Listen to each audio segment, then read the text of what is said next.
Border Gavaskar Trophy లో Steve Smith back to back centuries. ఈ help తో Australia 474 అంటే మ్యాసివ్ టార్గెట్ కి అయితే చేరుకున్నారు. ఇన్ రిప్లై ఇండియా 5 వికెట్లు పడిపోయినాయి. నాట్ బిఫోర్ ఒక fantastic partnership of 102 between Virat Kohli and Yashasvi Jaiswal. కానీ వీళ్ళిద్దరి మధ్యలో జరిగిన సిల్లీ రన్అట్ వల్ల మ్యాచ్ స్వరూపం మొత్తం చేంజ్ అయిపోయింది.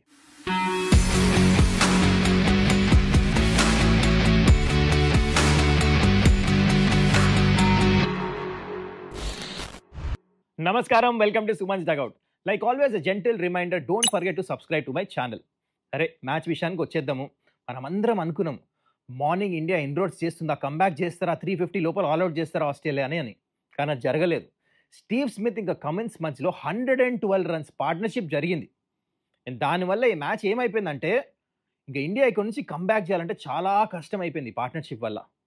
అండ్ ఈ పార్ట్నర్షిప్లో స్టీవ్ స్మిత్కి ఎంత క్రెడిట్ ఇస్తున్నామో ఇక్కడ ప్యాట్ కమిన్స్ కూడా అంతే క్రెడిట్ ఇవ్వాలి. ఎందుకంటే with the new ball Akash Deep, Bumrah, దాంట్లో వీళ్ళందరూ ఉండంగా అండ్ సాలిడ్ బ్యాటింగ్ చేశాడు, అగ్రెసివ్ ఇంటెంట్ చూపించాడు. అంటే గేమ్ ప్లాన్ చూడండి, ఆస్ట్రేలియా ఎత్తుకు పై ఎత్తు ఎట్లుంటుంది, ఎక్కువ బాక్డౌనే రాలే, న్యూ బాల్ ఉంది కాబట్టి అగ్రెసివ్ ఇంటెంట్ చూపించి రన్ బాల్తో కొట్టాడు ఆల్మోస్ట్ కమిన్స్. సో ఫైనలీ 49కి అయితే అవుట్ అయ్యాడు. నితీష్ రెడ్డి మంచి క్యాచ్ తీసుకున్నాడు, Jadeja once again break through ఇప్పించాడు, but it was too late. దాంతో Steve Smith scored a fantastic 140. ఇండియాతో మీకు తెలుసా, is got the highest centuries 11. తన కెరియర్లో 34th సెంచరీ. అండ్ ఇంకో ఇంట్రెస్టింగ్ ఫ్యాక్ట్ చెప్తా మీకు, స్టీవ్ స్మిత్ టెస్ట్ హిస్టరీలో ఫస్ట్ ఇన్నింగ్స్లో హైయెస్ట్ సెంచరీస్ ఉన్నాయి with 24 centuries. Next to him is Ricky Ponting with 21 centuries. దాని తర్వాత Jack Kallis and Sachin Tendulkar with 20 centuries. నేను స్టార్ట్ ఎందుకు చెప్తున్నా అంటే ఎంత క్వాలిటీ, హై క్వాలిటీ ప్లేయరో తెలుస్తుంది మీకు Steve Smith. So Steve Smith out అయిపోయాడు. I think it was too late. దాంట్లో ఆస్ట్రేలియా ఆల్అౌట్ అయితే అయ్యారు. కానీ not before they posted a humongous target 474 runs, అది కూడా ఈ పిచ్ మీద. ఇప్పుడు ఇంట్రెస్టింగ్ థింగ్ స్టార్ట్ అయింది. ఇండియా బ్యాటింగ్కి దిగారు. సో ఈ క్వశ్చన్ మార్క్ ఉండింది ఓపెనింగ్ ఎవరు వస్తారని. కానీ మనం ఆల్రెడీ ఛానల్లో మాట్లాడుకున్నాం, Rohit Sharma most probably opening రావచ్చునా, అదే జరిగింది. దీని మీద చాలా క్వశ్చన్ మార్క్స్ కూడా ఉన్నాయి. మరి రోహిత్ రావాల్సిందా, నెంబర్ 3 రావాల్సిందా, కేఎల్ రాహుల్ ఓపెనింగ్ రావాల్సిందా. All said and done, Rohit అయితే ఓపెనింగ్ వచ్చాడు. కానీ వన్స్ అగైన్ ఏదైతే అవుట్ ఆఫ్ ఫామ్ ఉన్నాడో అది ప్రూవ్ అయింది క్లియర్లీ. ఎందుకంటే రోహిత్ మైండ్లో చాలా విషయాలు నడుస్తున్నాయి. Match is at stake, Australia చాలా హై టోటల్, WTC ఫైనల్, ఈ మ్యాచ్ కంపల్సరీ గెలవాలి, తను ఫామ్లో లేడు, అదంతా కనిపించింది బ్యాటింగ్లో. ఎందుకంటే నార్మల్ రోహిత్ శర్మ ఈ ball out side off stump back foot పంచి ఆడేవాడు. అని ఆ బాల్ని పుల్లో ఫ్లిక్ రెండు మధ్యలో ఇట్లా హాఫ్ అడెడ్ షాట్ ఆడాడు, రోహిత్ శర్మ అవుట్ అయిపోయాడు. ఈ రోహిత్ శర్మ వికెట్ తర్వాత ఏమైందంటే ఆస్ట్రేలియాకి చాలా కాన్ఫిడెన్స్ వచ్చింది. ఓపెనింగ్ పార్ట్నర్షిప్ ఎక్కువ రాకుండా ఫస్ట్ వికెట్ పడంగానే they are right on top. Already పెద్ద టోటల్ పెట్టారు ఇండియా ముందు. సో ఇక్కడ కేఎల్ రాహుల్ వచ్చాడు బ్యాటింగ్ నెంబర్ 3 యాజ్ ఎక్స్పెక్టెడ్. కానీ వీళ్ళిద్దరి మధ్యలో మంచి పార్ట్నర్షిప్ కొనసాగింది. యశస్వి జైస్వాల్, కేఎల్ రాహుల్ ఆడుతున్నప్పుడు దేవర్ ఎట్ ఈజ్, అంటే పిచ్లో ఏం లేదు, బౌలింగ్లో కూడా ఏం లేదు లాగా ఆడారు అనమాట. Very very comfortable.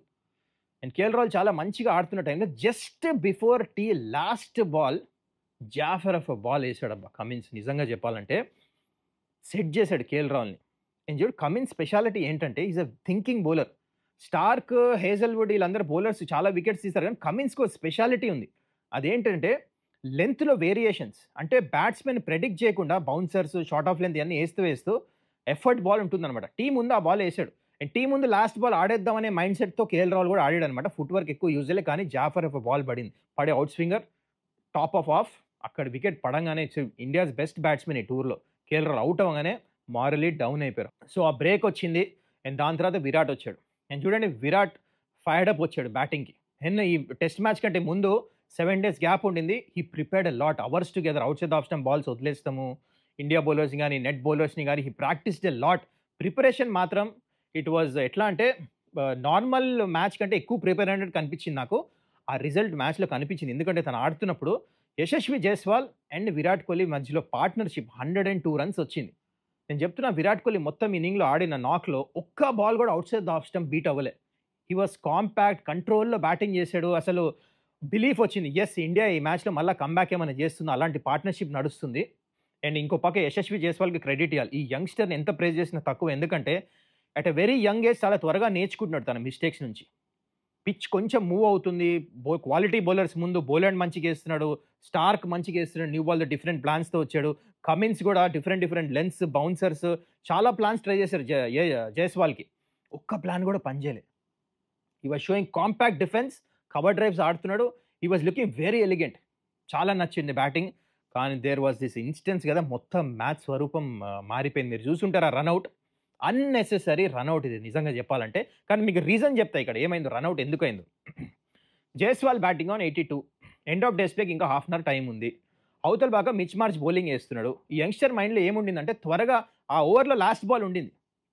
సో కొట్టేసి సింగిల్ తీసి నేను స్ట్రైక్ తీసుకోవాలి, మిచ్ మార్చ్ అటు నుంచి వేస్తున్నాడు కాబట్టి నా సెంచరీ ఈ రోజే కంప్లీట్ చేద్దామనే మైండ్ సెట్తో ఆడేడతాను. అక్కడ ఏమైందంటే అక్కడ రన్నే లేదు. మిడ్ ఆన్ ఫీల్డర్ ముందుకున్నాడు ప్యాట్ కమిన్స్, అది కూడా మెల్లిగా ఆడలే, గట్టికి కొట్టాడు. సో అక్కడ రన్ లేదు. సో ఆదుర్తాతో రన్కి వెళ్ళాడు. విరాట్ కోహ్లీ వెనకాల తిరిగి ముందుకు వచ్చే లోపల నో అనే లోపలే వచ్చేసాడు. సో ఇట్ వాస్ కంప్లీట్లీ ఇక్కడ యశస్వి జైస్వాల్ ఫాల్ట్ ఇది. మనం చూసాము స్టార్ స్పోర్ట్స్లో కూడా అక్కడ లాడ్ ఆఫ్ అంటే హీటెడ్ డిబేట్ నడిచింది ఎవరి మధ్యలో, సంజయ్ మంజరేకర్ అండ్ ఇర్ఫాన్ పఠాన్ మధ్యలో చాలాసేపు నడిచింది అది. అంటే ఒకళ్ళేమో ఇక్కడ విరాట్ కోహ్లీ తప్పని, ఇంకో వైపు ఏమో యశస్వి జైస్వాల్ అని. So let me know your opinion actually దీని మీద. కమెంట్ బిలో మీకు ఎవరు తప్పు అనిపించింది. కానీ నన్ను అడిగితే మాత్రము 100% అది యశస్వి జైస్వాలే. టెస్ట్ మ్యాచ్ అంత పెద్ద టోటల్ చేజ్ చేస్తున్నాం, ఎండ్ ఆఫ్ డేస్ ప్లే వస్తుంది. It's all about playing time. మనకు తెలుసు ఆ టైంలో ఒక T20లో పరిగెట్టే సింగిల్ అవసరమా? సో అందుకని యశస్వి జైస్వాల్ తప్పే. విరాట్ కోహ్లీ వెనకాల తిరిగే లోపల రియాక్ట్ అయ్యే లోపల వచ్చేసాడు Yashasvi Jaiswal. So that's the story. ఆ పార్ట్నర్షిప్ తర్వాత ఇంకో ఇంట్రెస్టింగ్ థింగ్ మీకు చెప్పాలి. సాలిడ్ పార్ట్నర్షిప్ అయింది, 102 రన్స్, అక్కడ రన్అట్ అయ్యాడు. హాఫ్ అన్ అవర్ అంటే 25 minutes to half an hour play ఇంకా ఉంది. ఆ టైంలో వాట్ యూ ఎక్స్పెక్ట్ అంటే దగ్గర దగ్గర 7 overs, 5 to 7 overs. You expect a batsmen to come. కానీ ఇండియా ఏం చేశారు, నైట్ వాచ్మెన్ని పంపించారు, ఆకాశ్దీప్ని. This was very very surprising. Last 10 minutes 2-3 overs ఏదా అంటే సరే ఊహించవచ్చు మనం, అరే వచ్చి ఆడతారు టైలెండర్స్, నైట్ వాచ్మెన్ వచ్చి ఆడతాడు అని చెప్పేసి. ఇన్ని ఓవర్స్ ఉండగా నైట్ వాచ్మెన్ పంపిస్తామేంటి, which was very surprising. Okay, night watchmen వచ్చాడు ఆకాశ్దీప్. నేను ఇంకోవైపు విరాట్ కోహ్లీ బ్యాటింగ్ చేస్తున్నాడు. బౌలింగ్లో కార్డ్ బియండ్ అయిపోయాడు. ఈ మ్యాచ్లో ఇప్పుడు దాకా ఒక్క బాల్ కూడా 4th 5th స్టంప్ ఒక్క బాల్ ఆడలే. అన్ని పర్ఫెక్ట్గా ఏదైతే ప్రాక్టీస్ చేశాడో వదిలేశాడు. కానీ ఇక్కడ ఏమైందంటే విరాట్ కోహ్లీ మైండ్లో డెఫినెట్లీ ఆ రన్అట్ అనేది ఇట్ వాజ్ రన్నింగ్. అరే యంగ్స్టర్ రన్అట్ అయిపోయాడు, తన 100 మిస్ అయింది, ఇండియాకి అట్ స్టేక్, పెద్ద రన్స్ మనం చేస్తున్నాం, ఈ పార్ట్నర్షిప్ మంచిగా నడిచింది, నా తప్పేమని ఉందా, తన తప్పు ఉందా? It was definitely going on Virat Kohli brain. నేను అదే ఆ మైండ్లో అయితే ప్లే అవుతుందో అది తన బ్యాటింగ్లో కనపడింది. ఆ సడన్గా ఆడేశాడు అవుట్ సైడ్ ఆఫ్ స్టంప్. అప్పుడు దాకా ఒక్క బాల్ బీట్ అవ్వని విరాట్ కోహ్లీ ఈ played outside off stump, faint edge తగిలింది.